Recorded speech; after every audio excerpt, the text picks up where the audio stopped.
Hello dear students, अस्सलाम वालेकुम। I hope कि आप ठीक होंगे। तो आज का जो लेक्चर है वो है आयन। अब आयन क्या होते हैं? इन एटम और group of atom which have either positive और नेगेटिव चार्ज इन आयन। अगर कोई एटम है या फिर ग्रुप ऑफ एटम है, उसके ऊपर पॉजिटिव या नेगेटिव इन दोनों में से कोई भी एक चार्ज है तो वो हमारा आयन में कन्वर्ट हो जाता है। अब जो एटम होता है वो न्यूट्रल होता है।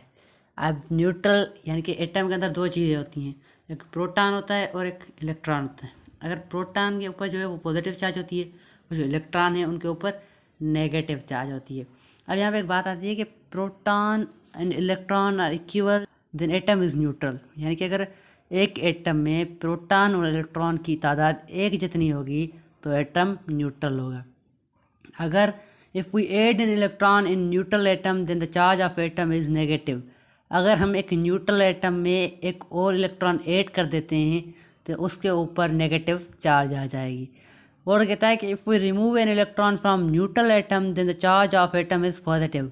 अगर एक न्यूट्रल एटम से हम एक इलेक्ट्रॉन को रिमूव कर देते हैं तो उस इलेक्ट्रॉन के ऊपर पॉजिटिव चार्ज आ जाएगी। अब बताए केटाइन।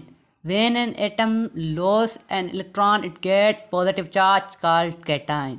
अगर कोई एटम एक इलेक्ट्रॉन लॉस करता है तो उसके ऊपर पॉजिटिव चार्ज आ जाती है और उस पॉजिटिव चार्ज को हम केटाइन कहते हैं। अब यहाँ पे एक एग्जांपल है कि ए माइनस ई और वो आगे चल के ए के ऊपर पॉजिटिव चार्ज आती है। अब जो ए है वो एक एटम है, अब जो ई है वो एक इलेक्ट्रॉन है और बीच में सब्ट्रैक्शन की साइन है, यानी कि हम एक एटम से एक इलेक्ट्रॉन रिमूव कर रहे हैं तो आगे चल के ए के ऊपर पॉजिटिव चार्ज आ जाती है। क्यों पॉजिटिव चार्ज आ रही है? क्योंकि हम एक एटम से एक इलेक्ट्रॉन रिमूव कर रहे हैं। अगर हम एक एटम से एक इलेक्ट्रॉन रिमूव करते हैं तो उसके ऊपर पॉजिटिव चार्ज आ जाती है। और यहाँ पे कहता है कि energy is required to remove an electron. अगर हम किसी एटम से एक इलेक्ट्रॉन को रिमूव करते हैं तो हमें एनर्जी की ज़रूरत होगी, रिक्वायर्ड होगी। और यहाँ पे कहता है सो formation of cation is endothermic process. अब एंडोथर्मिक प्रोसेस क्या होता है? एंडोथर्मिक प्रोसेस ऐसा प्रोसेस होता है जिसमें एनर्जी की ज़रूरत हो किसी प्रोसेस में, उस प्रोसेस को हम एंडोथर्मिक प्रोसेस कहते हैं। अब यहाँ पे कह रहा है कि तो sodium atom nightly loss its electron to give sodium. अब जो एक सोडियम एटम है यानी कि एक वाहिद एटम सोडियम है जो आसानी से अपना इलेक्ट्रॉन लॉस कर देता है। क्यों? क्योंकि वो चाहता है कि वो सोडियम आयन में कन्वर्ट हो जाए। अब यहाँ पे सोडियम है, Na मीन सोडियम। अब यहाँ पे आप देखेंगे तो उसके पहले शेल में 2 इलेक्ट्रॉन है, दूसरे में 8 हैं और तीसरे में 1 है। अब ये चाहता है कि इसका ये जो आखिरी इलेक्ट्रॉन है ये रिमूव हो जाए, तो हमने यहाँ से इसका 1 इलेक्ट्रॉन रिमूव किया। तो अब यहाँ से पहले शेल में 2 इलेक्ट्रॉन, दूसरे में 8, यानी कि जो तीसरा शेल था उसमें जो इलेक्ट्रॉन था वो इसने लॉस कर दिया। और जैसे इलेक्ट्रॉन लॉस किया तो इसके ऊपर पॉजिटिव चार्ज आ जाएगी। क्यों? क्योंकि एक इलेक्ट्रॉन लॉस किया। और जो दूसरी है वो है एनाइन। अब हम कहते हैं कि when an atom gain an electron it get negative charge called ion.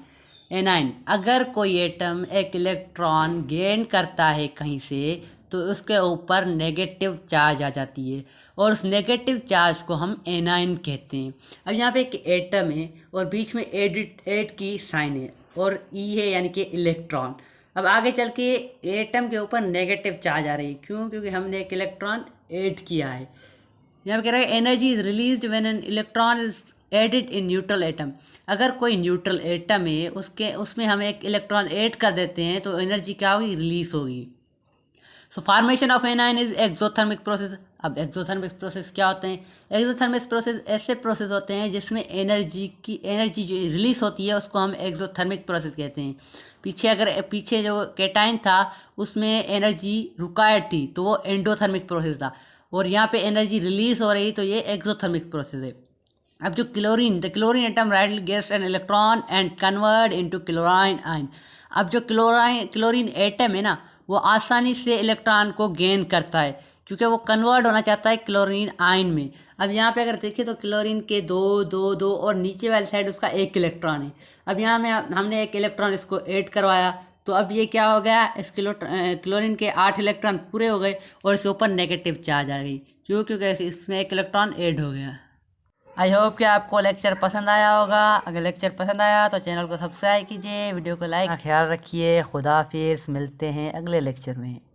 आपको कोई भी डाउट हो तो आप मुझसे कांटेक्ट करके अपना डाउट क्लियर कर सकते हैं।